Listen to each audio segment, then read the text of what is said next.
Felipe Sena, da Rádio Assunção. Guto Ferreira, a sua avaliação desta partida contra o Atlético Mineiro, partida essa que o Ceará saiu derrotado pelo placar de 2-0, Guto. Eu acho que o resultado não refletiu o que foi a partida. Eu acho que nós fizemos uma partida taticamente muito boa. Tivemos, lógico, alguns detalhes importantes ali que acabaram fazendo com que a gente fosse derrotado. Mas detalhes mínimos ali, tanto ofensivos, nos momentos que nós tivemos por fazer o gol, até antes deles, como o lance do pênalti. O contra-ataque no segundo gol já foi consequência de quem foi buscar uma situação de gol, né? E acabou tendo que se abrir para buscar esse gol. E nós tivemos num lance de bate-rebate dentro da área, e aí na sequência, no contra-ataque, eles fizeram o segundo gol. Logicamente, não saio feliz pelo resultado, mas o desempenho me deixa consciente de que o Ceará está trabalhando bem, né? E com certeza vai melhorar. Felipe Sena, da Rádio Assunção. Guto Ferreira, os atletas do Ceará em campo reclamaram bastante ali da marcação da penalidade. E você já teve a oportunidade de rever o lance? Como é que você analisa? Acredita que realmente aconteceu o pênalti? Eu acho que qualquer árbitro brasileiro marcaria o pênalti em cima do VAR. Talvez um árbitro estrangeiro fosse avaliar melhor outras situações. É a questão da cultura do local. Qualquer árbitro brasileiro, pelo simples fato de ter o puxão e a camisa se esticou, marcaria. Se foi o suficiente para derrubar o Marrone ou não foi, é o que os estrangeiros avaliariam, né?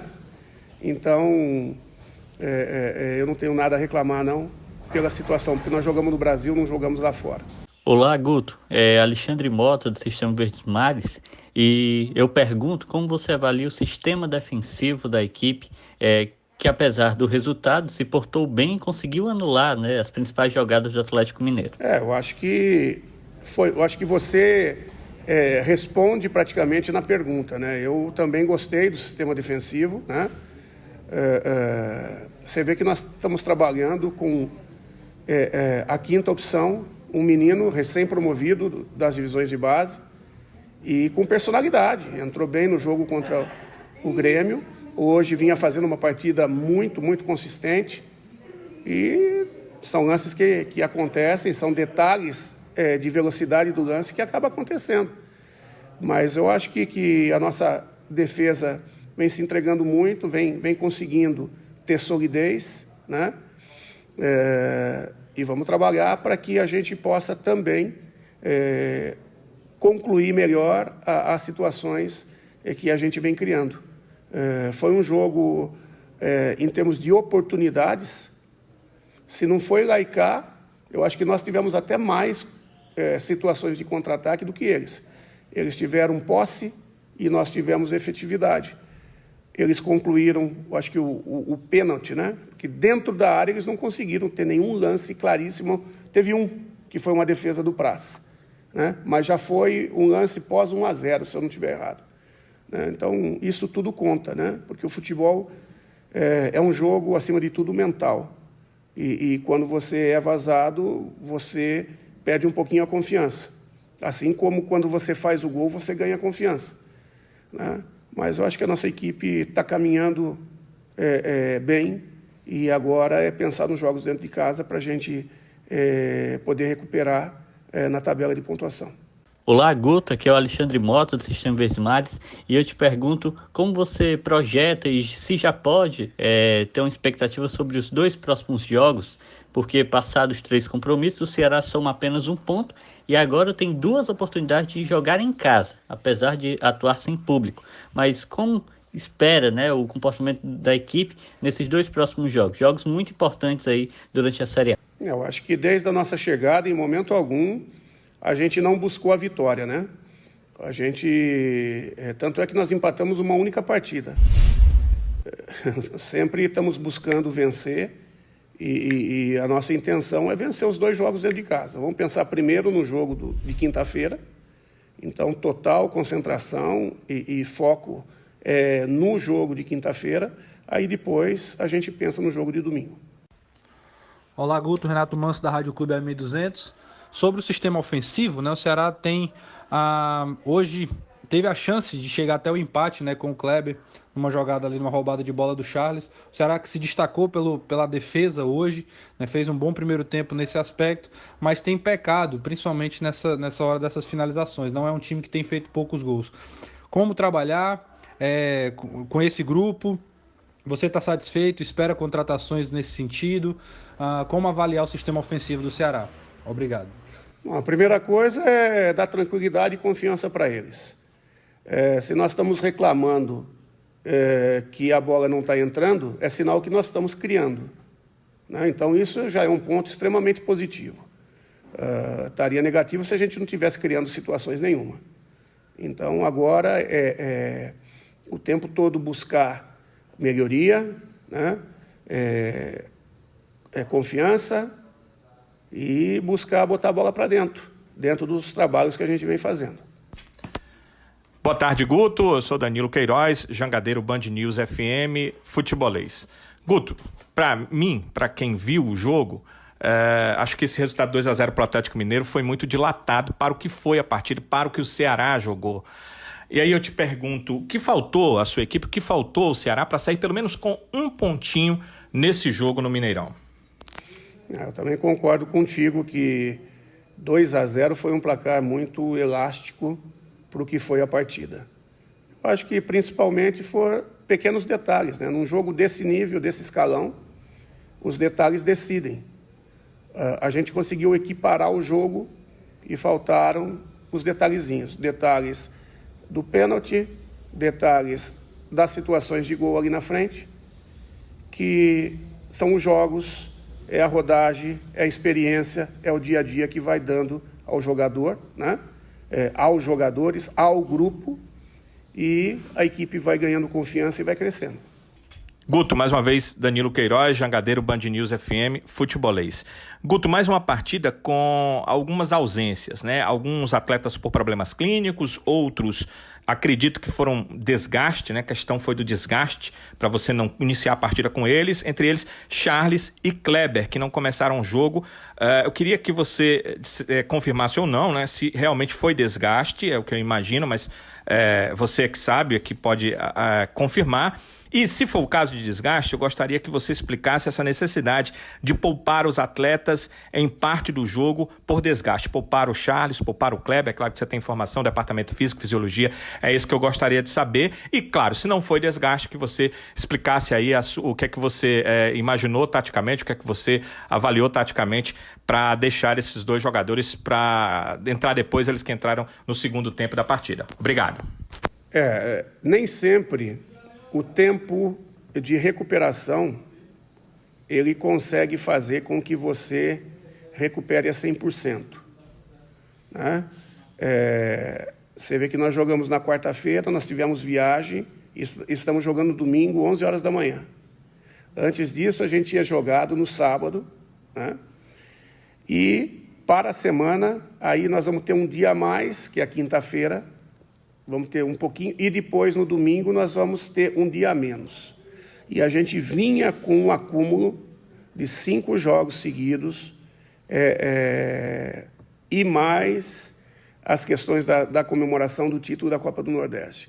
Tudo isso você tem que colocar na balança. E se você não girar a equipe agora, quando chegar a 27ª, 28ª, 30ª partida, fatalmente, se esses jogadores estiverem jogando todas, fatalmente eles correm o risco de entrar em estafa, e aí você vai ter que tirar eles por um bom tempo, se eles não se lesionarem até lá. Então você fica o tempo todo controlando junto com a fisiologia e buscando, dentro daquilo que você tem de estratégia, utilização das peças pontualmente, para saber a partida que dá para você poupar, a partida que não dá para você poupar. A partida que é mais importante jogar o A, a partida que é mais importante jogar o B. Então, tudo isso é feito minuciosamente, com muita participação do Giovanni e do André, fisiologistas, do Juninho, de toda a parte da comissão física, e nós, da comissão técnica, debatendo para ver quem são os melhores para entrar em determinada partida. Olá, Guto. Boa tarde. Gerson Barbosa, aqui da Rádio Povo CBN.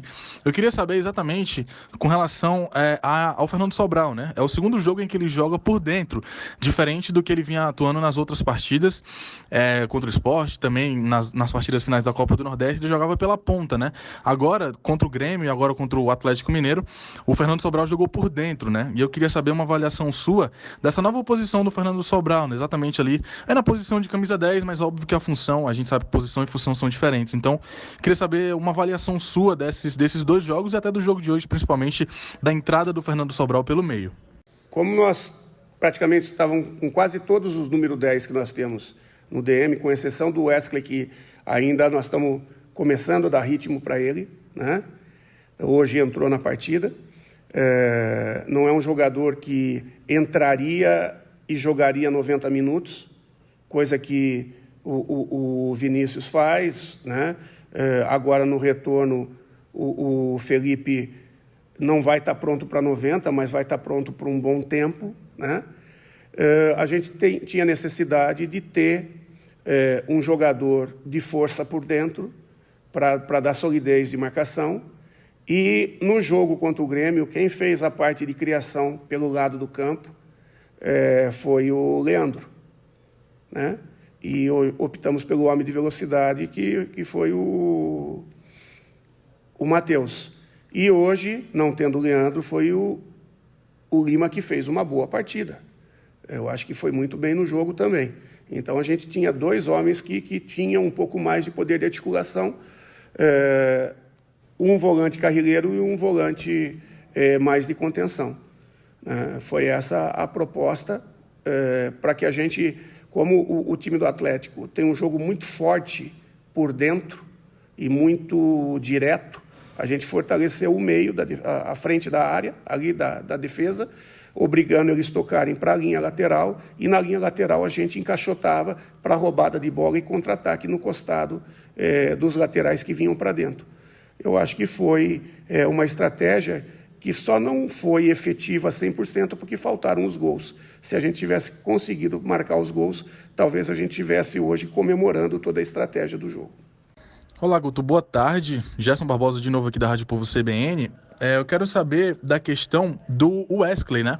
Dessa questão do Wesley, a gente ficou sabendo, inclusive do presidente Robson de Castro, que você gosta do Wesley, que o Wesley está 100%, está apto para jogar, né? Quero saber exatamente, acho que não dá para avaliar a entrada dele hoje, porque foi pouco tempo, né? Circunstâncias de jogo também, mas eu quero saber o seu pensamento para o Wesley e para o futuro do Ceará, né? Se você pensa em colocá-lo em mais jogos, talvez iniciando um jogo ou outro, o que você pensa para o Wesley para o futuro?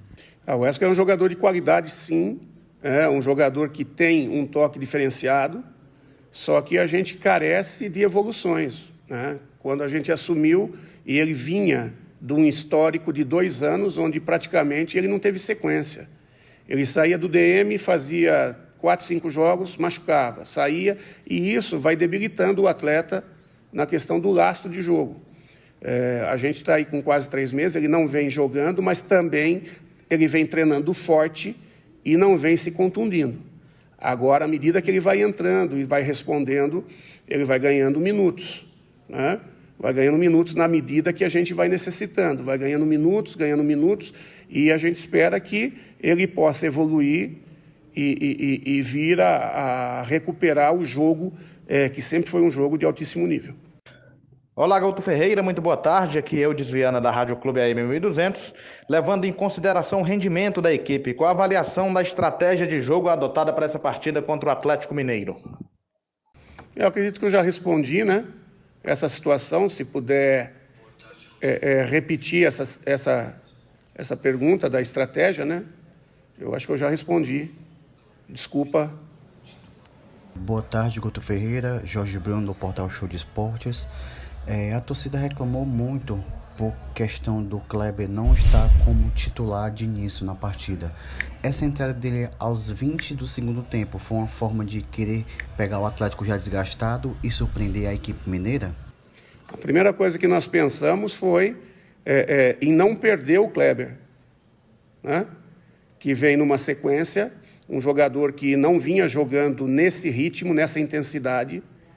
Ele participou de 5 jogos, mais 2 do Campeonato Brasileiro, 3 do Campeonato Brasileiro, com hoje 3, né? Mas sem contar hoje. Ele participou de 7 jogos em sequência, sem ter nenhuma pausa de intermédio, né? Porque o jogo que ele entrou contra o Vitória, ele entrou ainda no primeiro tempo. Então, ele participou com mais de 45 minutos, mais de 60 minutos em quase todos os jogos. Chega uma hora que você tem que encher o tanque dele, tem que dar uma pausa para ele ter força, né, e poder fazer jogadas como ele fez hoje, de arrancar para cima dos zagueiros, vencer os zagueiros, né, de ter a disputa do corpo a corpo vencedora, porque senão daqui a pouco ele começa a cair, porque a força fica debilitada, né? E aí todo mundo vai achar que ele não é mais jogador, né? Então isso passa também, e não correr o risco de perdê-lo por questões físicas, né? De se lesionar. O tempo todo nós estamos buscando, nós não vamos tirar ninguém porque a gente quer, a gente vai sempre mexer de uma maneira que consiga fazer o time cada vez mais competitivo para aquele momento. E a situação da entrada do Charles e do Kleber é que, para essa situação de substituição, ele entrou praticamente para jogar 25, 30 minutos, e isso está dentro do contexto para que eles, praticamente foi um treino, para eles, né? Um treino mais intenso, mas dentro da realidade que permitiria a eles fazer.